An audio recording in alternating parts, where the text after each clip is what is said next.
What is going on, everyone? Today we are going to be talking about Patchy Mix and going a little bit over his career and talking about possibly kind of the direction he needs to head next with his next fight.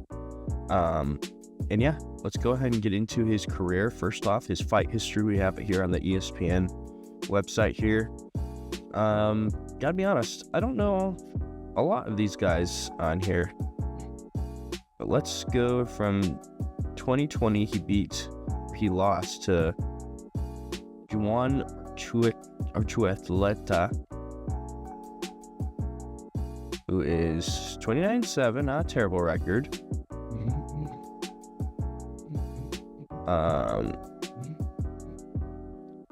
Loses to him, gets a submission over Albert Morales. James Gallagher, I know this motherfucker sucks.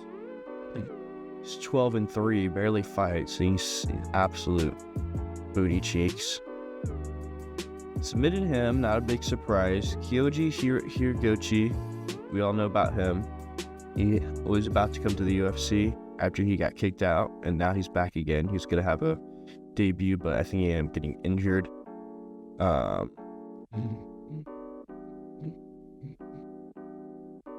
Tiger Ulanbekov, interesting. That's who they're gonna have him fight. Kyoji Hiraguchi, it's a good win. It's a good win to have. Magomedov. This is who everyone's talking about as far as someone who is really good outside the UFC. Magomedov, the fucking... How many fucking Magomedovs are there in Dagestan? It's crazy. He's 21-5, 4-1 on his KOs and subs. So he's been KO'd, he's been subbed before. He seems to be again, decent, but not really that good, if I'm gonna be completely honest.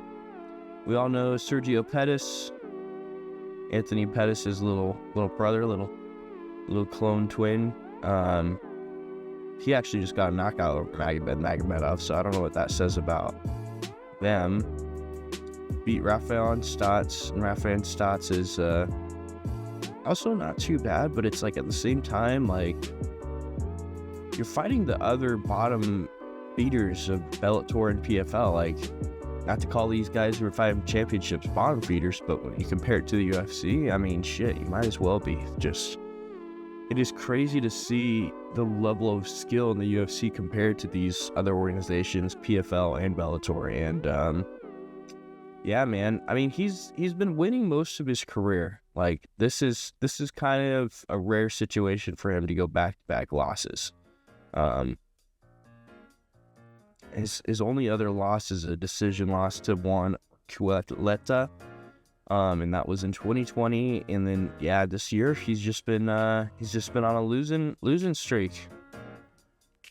Looking at his fight with Mario Bautista,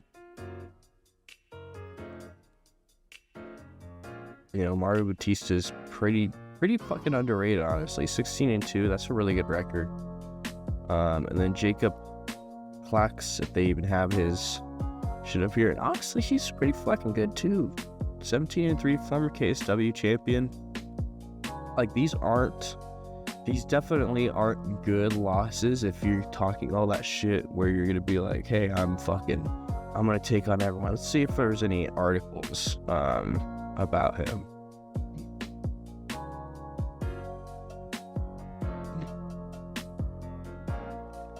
I remember seeing some articles where it was like, I'm the number one guy. Patchy Mix knows he's the best bantamweight in MMA. See?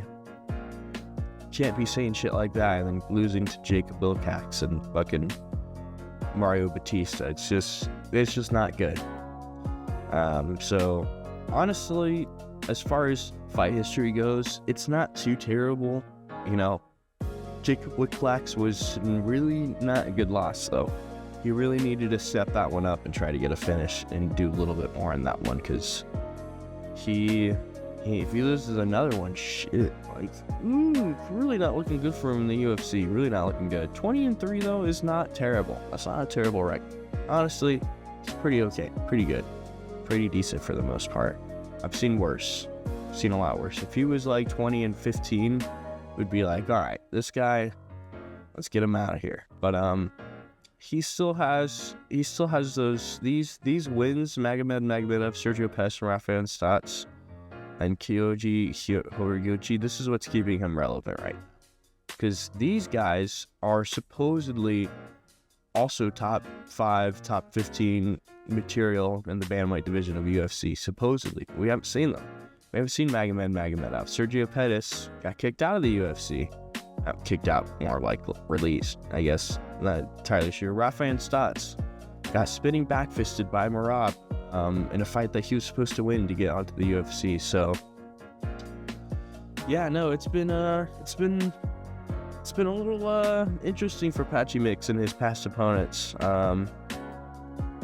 Yeah, really interesting. I believe he will get ranked. I believe he will, but he has to lock in on his next fight. If he looks anywhere the same as he did in his last 2 fights on his next one, then yeah, no, he's undeserving to touch top 15, top 10. But anyways, let's go right off. After the fight was over, he got a major swelling up on his eye right here. We're going on to the kind of what he said. Sometimes it just hits a little different, Mix wrote on his Instagram story. I trust God's plan, Mix added. Walking home from the arena, man, it just hits you, Mix said. Gotta keep it in perspective. Can't win split decisions and be happy when I win them. And then when I lose them, I can't be upset either, you know? So much respect to my opponent and his team. Gotta get back to the drawing board. Get better, said Mix. You know, at least he has, at least he ended up, you know, kind of being like, hey, I'm going to get back to the drawing board and try to get better. He's not completely self-defeated. At least maybe that's just kind of how he's presenting himself. Maybe he is. He nearly lost his world title in the fight before his UFC debut. Many fans argue Magomed enough to dethrone Mix after going the 5-round distance. One George scored the fight for Magomedov, but Mix would pull away with a split decision victory, retaining the title for the final time. Prior to the controversy, Mix had back-to-back finishes over then champions Rafael Stotts and Sergio Pettis. So that's kind of a lot of where the hype came from, is that he was finishing these guys. Magomedov ended up having a tough fight with him. And yeah, that's kind of where he got his hype and all this. I'm going to be the best bantamweight in the world. I can choke out Sean O'Malley. That's what I really was unable to find in some of those past articles of him going like, I'll choke out anybody. I'll beat anybody I beat. Give it to me.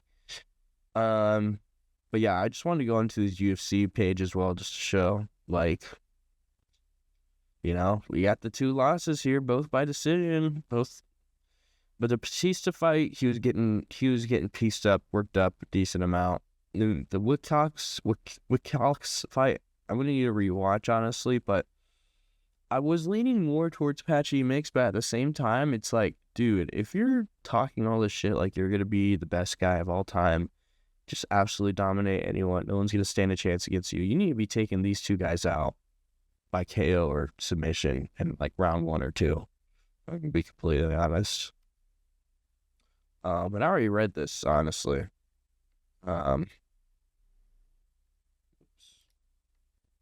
Go to this. Yeah, for some reason, MMA fighting, this is Ariel Hawani's thing, has Patchy Mix at ranked number 10? By the way,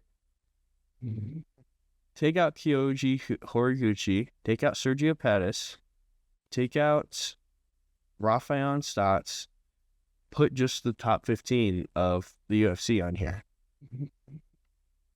Why would Patchy Mix be above Amin Zahabi if Amin Zahabi's ranked? Rob Font's ranked. Marlon Vera is ranked. They are so above Patchy Mix. So above Patchy Mix, it's not even funny.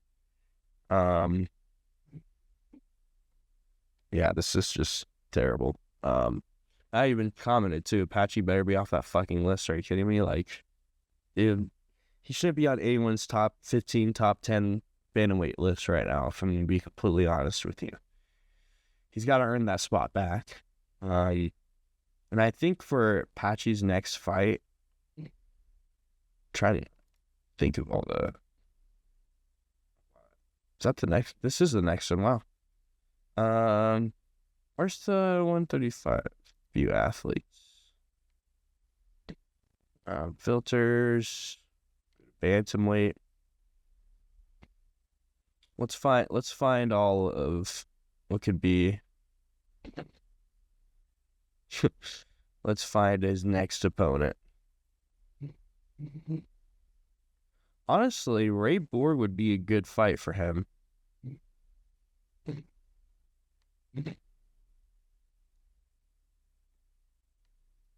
There's a lot of bantamweights.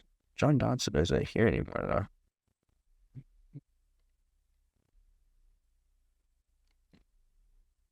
Active, there we go. 113 active bantamweights. Let's see. What would be good? Honestly, Ronnie Barcelos might fuck him up, honestly. I think you put Patchy Mix against Damon Blackshear. I think this would be a good one. He's just coming off of a loss to Davey Grant, who was kind of piecing him up a little bit. And he's had some decent wins, so yeah, he's coming off a loss. Give him the fucking or no, Seversick isn't bantamweight. Are you kidding me? Maybe Cody Garbrandt versus Patchy Mix, honestly. That way you can get some, like, two big names together, put them on a featured prelim fight or something. I don't know. But either way, Patchy Mix needs to fight someone that's coming off of a loss for his next fight. Why did they keep these guys who are 0-1 in here? It's so weird. Charles Jourdain wouldn't be bad either for Patchy Mix. Chris Gutierrez, too, as well. I think he's coming off a loss of the last card. Let me double check that. Yeah, he lost to Basharat. So he's got a lot of options. He needs to be fighting someone coming off a loss, though, someone that can kind of match that losing energy a little bit. And yeah, that's kind of my plans and future for Patchy Mix, and just going over his past history. Honestly, just to sum it all up, he's a good fighter, all right? He's decently good. Is he top 15 good? I don't know.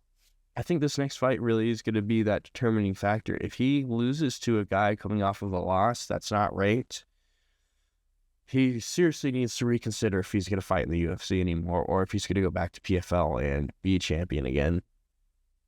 Like, to be completely honest, the UFC does not have room for people who have all this hype and, notoriety if they're not going to be winning. Sorry, like, I'll kick your ass back to PFL Bellator real quick. You're getting charged. Like, he's probably making some pretty decent money to, come into the UFC on a decently high contract off of PFL and Bellator. But yeah, man, he needs to lock the fuck in. He needs to figure out his striking now, because his striking has not been looking good. He needs to figure out his takedown submissions now. He needs to get that loaded up. He needs to get a first round finish this next fight, honestly, to really kind of get that momentum back on his side. But anyways, that's my video about Patchy Mix. Hope you guys enjoyed, and have a great day. See you.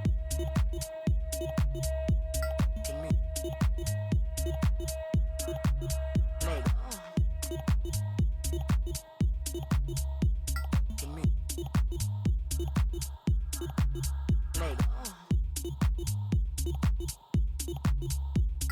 me.